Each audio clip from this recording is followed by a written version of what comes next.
Assalamualaikum warahmatullahi wabarakatuh. Saya Mutmainnah, peserta Lacar CPNS Kemenkes Angkatan ke-6 kelompok 4 dari RSUP Makassar. Saya akan sharing learning journal kegiatan sinkronus kedua agenda 1 hari ini yang membahas mengenai analisis isu kontemporer.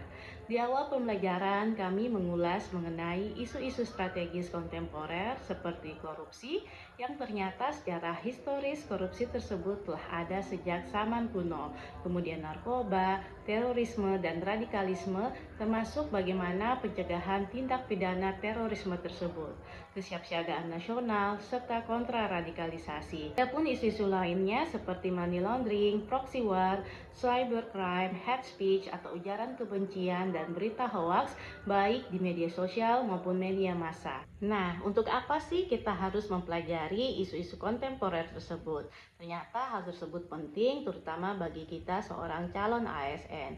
Manfaat pertama yaitu dapat menambah wawasan kita mengenai perkembangan terbaru di bidang sosial politik, ekonomi, teknologi, budaya, maupun lingkungan, sehingga kita dapat memberikan pelayanan publik sesuai dengan kebutuhan masyarakat saat ini. Membuat kita lebih kompeten, profesional, up-to-date, relevan, dan lebih adaptif menghadapi berbagai perubahan maupun tantangan baru. Selain itu, dapat meningkatkan daya kritis kita sehingga kita bisa mengambil keputusan yang lebih transparan dan dapat dipertanggungjawabkan. Manfaat lainnya yaitu membentuk sikap peduli dan solutif. Dengan kepedulian khususnya terhadap isu-isu sosial budaya maupun agama, kita dapat membangun toleransi, empati, dan keharmonisan dalam lingkungan kerja maupun masyarakat. Kesadaran akan isu-isu kontemporer nasional juga dapat membuat diri kita lebih cinta dan setia kepada bangsa dan negara, sehingga kita dapat ikut menjaga kepentingan dan ketertiban umum.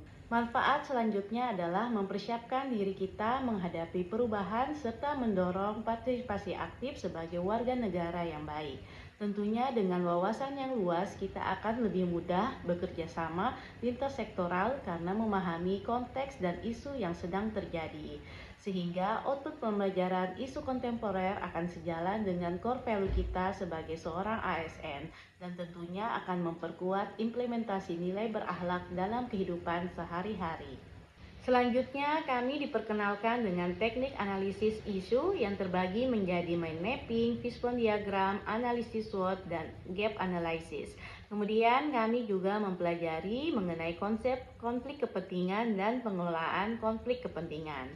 Berdasarkan Permenpan nomor 17 tahun 2024, konflik kepentingan adalah pejabat pemerintahan yang memiliki kepentingan pribadi menguntungkan diri sendiri dan atau orang lain dalam penggunaan wewenang sehingga dapat mempengaruhi netralitas dan kualitas keputusan dan atau tindakan yang dibuat dan atau dilakukannya.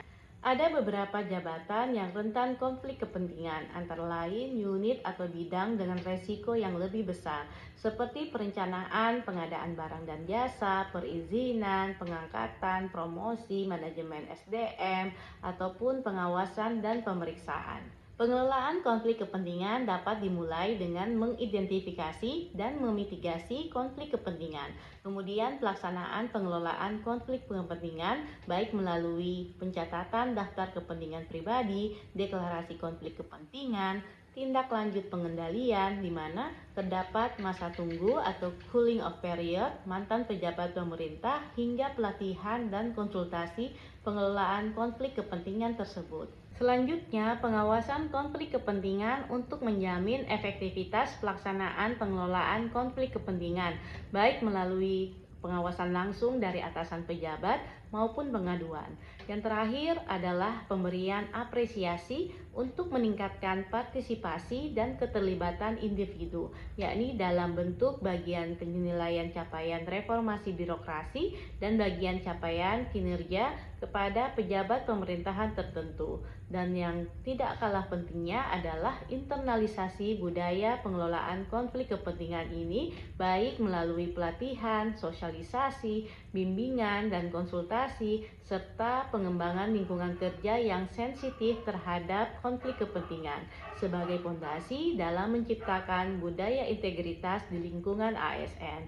Di akhir sesi pembelajaran, kami diminta untuk membuat draft RABN atau Rencana Aksi Bela Negara dengan mengusung nilai-nilai bela negara seperti cinta tanah air, kesadaran berbangsa dan bernegara, setia kepada Pancasila sebagai ideologi negara, serta rela berkorban untuk bangsa dan negara. Sekian dari saya, terima kasih. Assalamualaikum warahmatullahi wabarakatuh.